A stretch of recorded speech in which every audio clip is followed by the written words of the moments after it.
Part 1. The foam on your $15 headset peels into your ear. You wait for the 40th dial tone. You sit in a room in D.C. Interest rates for 30 million people are decided by a single comma. You sit in a cubicle in a windowless office park in Plano, Texas. The auto dialer places 240 calls during your 8-hour shift. You follow the script on the monitor. Entry-level collectors in the United States earn a median base salary of $36,400 per year. You ask the woman in Ohio for a $500 good faith payment on a $4,200 medical bill. You wait for the pause. Do you ever clear this balance?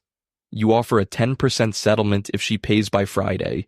1 in 3 consumers with a credit report has been contacted by a debt collector. You record the refusal. You click next. You tell yourself that you are a financial counselor helping people clear their conscience and their credit score. This is just a conversation about math. Part 2. You move to a corner desk with dual monitors. You log into LexisNexis and TLOXP. Skip tracing software accesses over 65 billion records from 10,000 sources. You cross-reference utility bills, Amazon delivery addresses, Instagram geotags. You find a debtor's sister-in-law in Phoenix. You call her for a valid forwarding address. You locate the 2022 Ford F-150 in a grocery store parking lot. You type coordinates into the repossession portal. You tell yourself that finding someone is a high-stakes game of hide-and-seek where the prize is a 15% commission on the liquidated collateral.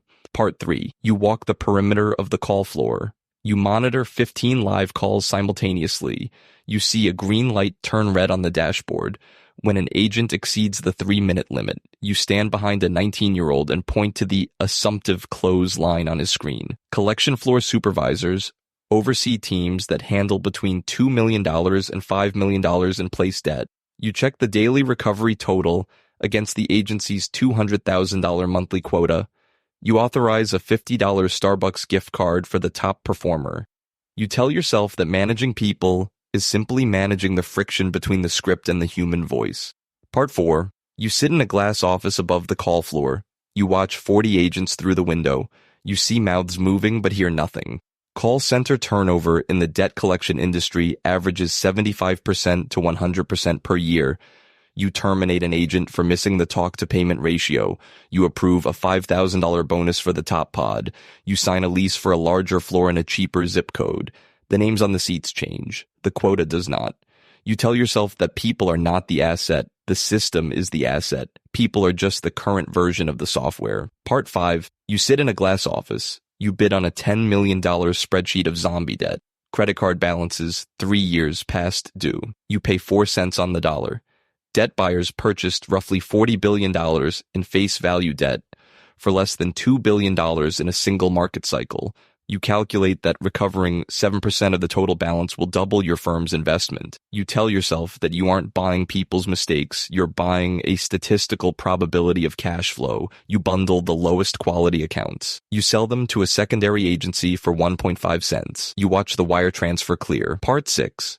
You authorize 500 lawsuits on a Tuesday afternoon. You use a digital signature to file writs of garnishment in county courts across 3 states. You secure a default judgment when the debtor fails to appear.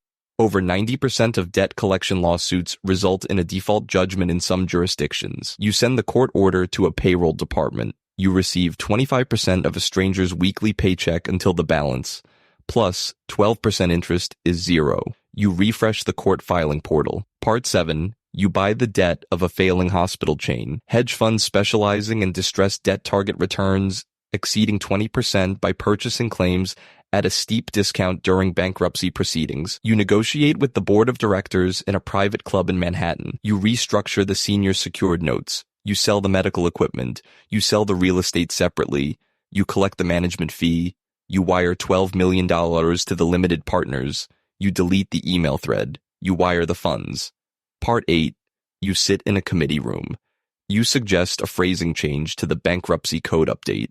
You watch the lobbyist nod. The global debt collection market size is projected to reach $24.5 billion by 2030. You check the yield on the new asset-backed security. Private credit markets have expanded to over $1.5 trillion in assets under management. You move the decimal point. You walk out to the street, you check your watch, you wait for your car. Part 9. A young man in a polyester suit enters the lobby of the skyscraper. He adjusts his tie in the reflection of the black marble wall. He holds a folder with a resume and a printed job description. You stand by the elevator. You look at the digital floor indicator. The young man asks you if this is the right floor for the interview. Does it ever end? You step into the elevator. The doors close. The architecture remains standing long after the occupants change.